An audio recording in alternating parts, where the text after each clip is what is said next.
Hello! So in this video we're going to actually use what we talked about in the last video. We talked about the linear differential operator in the last video.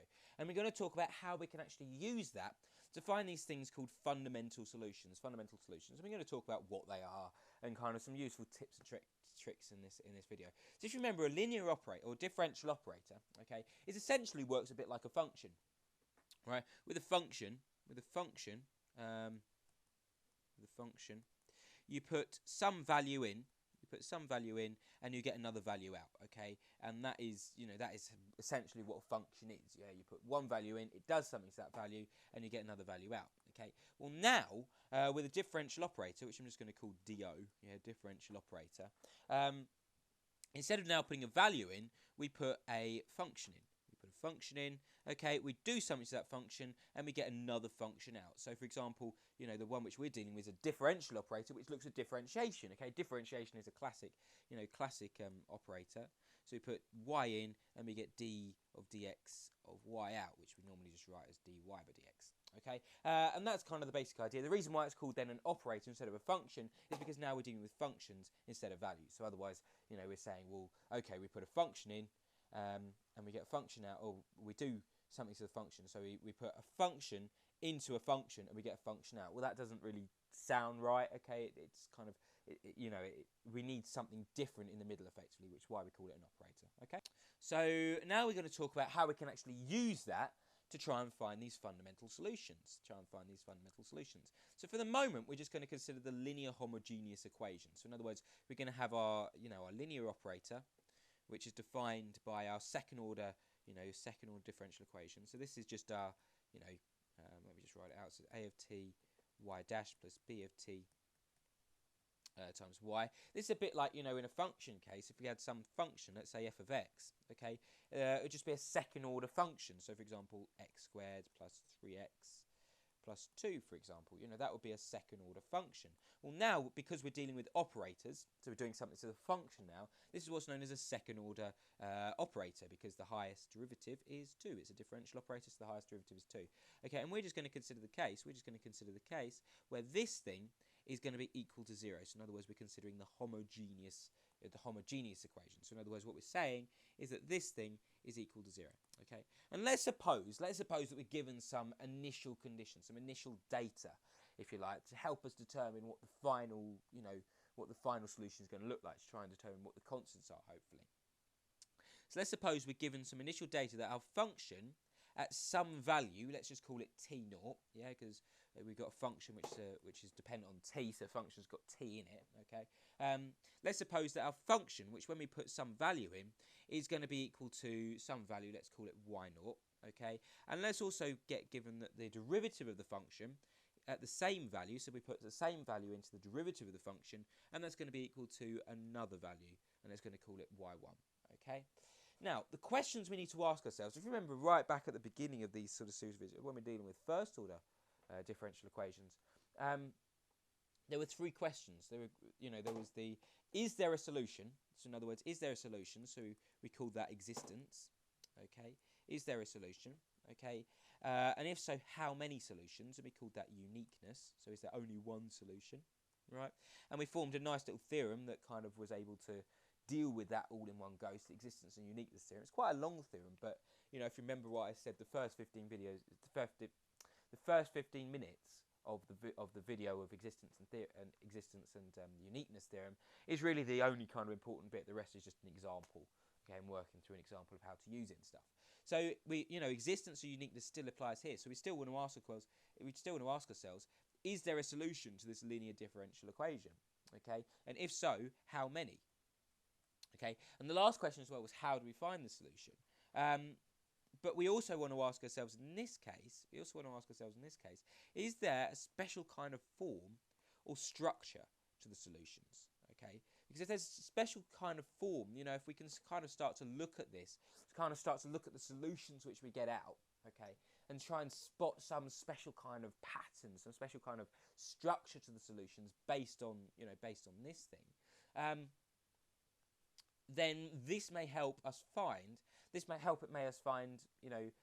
other solutions of a similar type of problem. Okay, so in other words, when we get presented with something which looks very similar to, you know, what this will look like, so for example with a certain value of A and a certain value of B, for example, and sort of certain initial conditions, okay, so when we've got a special kind of case, when we've got all of these things happening, then we just can look at this and say, oh, we know what that's going to look like, because we've already looked at it. Okay, we know that's going to have a solution of such and such a form. Okay, and that will help us to find solutions to particular problems.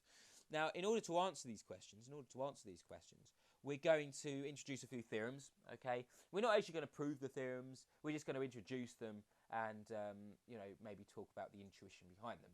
But you know, those theorems will basically deal with these three questions. Okay.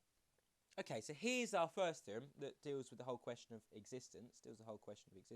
Okay, and it's called the existence theorem. So basically, if we have our linear operator that looks like this, okay, and we also have our initial conditions, then basically what it says is that providing our functions a, b, and q, so our functions, you know, which deal with the coefficients in our linear operator, providing these are continuous on some open interval that contains our initial point t naught, okay, then there must exist a solution, basically. And this is all this is saying. It's a really straightforward theorem, basically. What it's saying, you know, just kind of in really simple terms, although this is really, I suppose, in quite simple terms already, is that basically, providing that these functions here, these a, b, and q functions, providing they're well behaved, they're kind of sensible, they make sense. So in other words, you know, we call them continuous. Basically, there's no kind of discontinuities, you know, they're not doing anything strange. They're just kind of normal, straightforward functions, okay? There's nothing really kind of naughty behind them. They're all well behaved, okay? On some open interval, well, basically this is just saying that we're just defining that you know, they must exist on some kind of range of values that contains our values. So in other words, you know, t naught lies within this range where a, b, and q are being sensible. Okay, then basically what it's saying is there must exist as solutions. This is just basically saying that, you know, providing we've got sensible functions going on, okay, and that t naught lies within that range of sensibleness, yeah, then basically there must exist a solution. So basically, you know, it's just exactly that. Basically, is you know, as long as nothing strange is going on in here, then there must exist a solution. Okay. Now, a useful word of caution here. I'm going to say it here. Whilst it says that there is a solution, whilst this theorem says that there does exist a solution, so there is a solution to this thing up here. Okay. It may not always be possible to write it down in a useful way or produce a useful expression.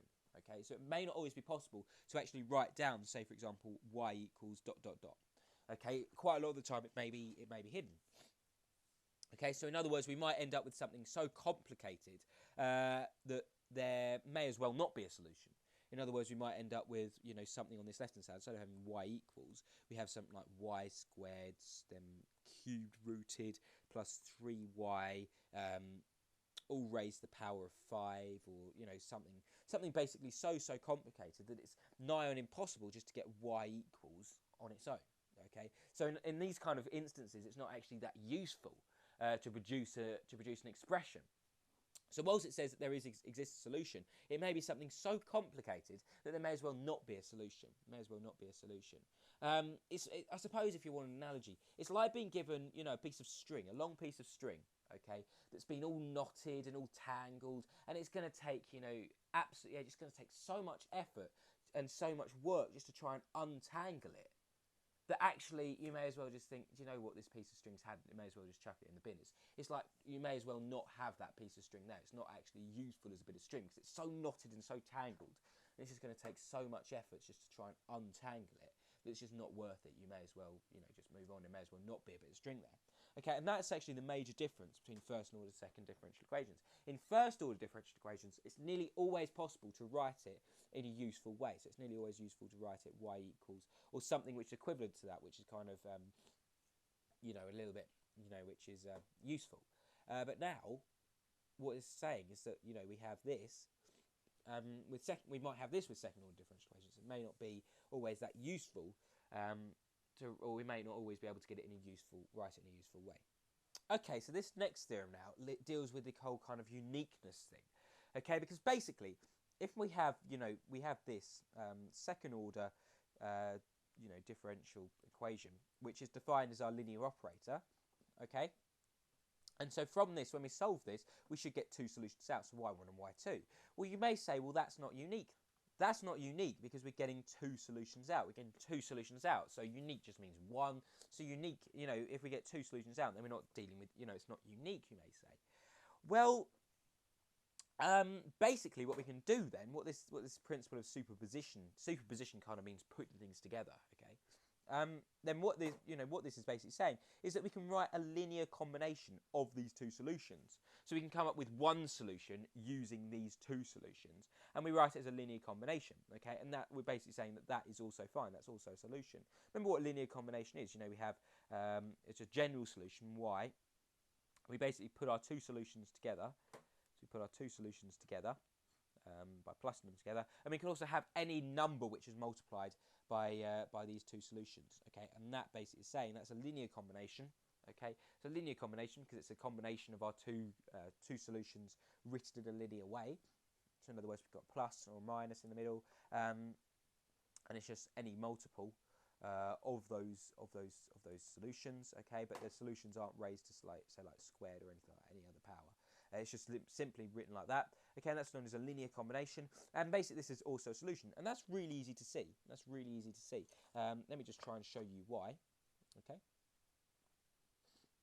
So if we have our linear, our linear differential, okay, which I've just dropped the dependence on t with the functions in the front here, and it's homogeneous because it's the right hand side is equal to 0.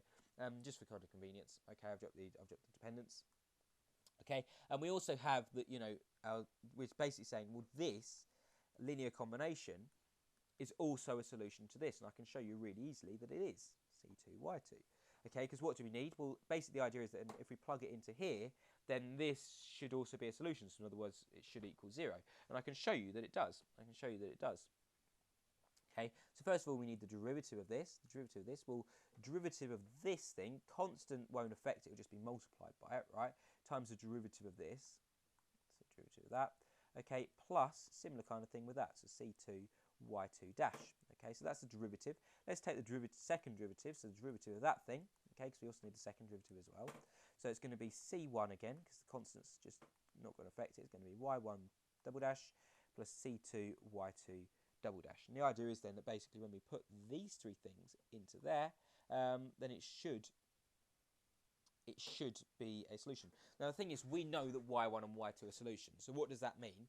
Well, it means that when we put y1 into this thing, it should be a solution, and when we put y2 into this thing, it should also be a solution. So in other words, what we're saying is that y1, the second derivative of y1, plus a times the first derivative of y1, plus b times y1, that should equal 0. Oops.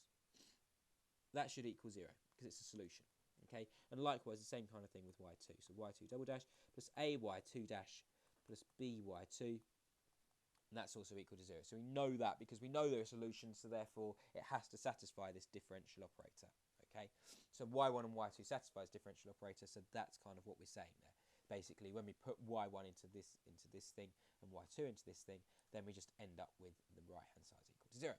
Okay, so now what I'm trying to show is that when we just have y, which is a linear combination of the two solutions, that's also a solution. And I can show you that really easily. So let's plug y into that thing.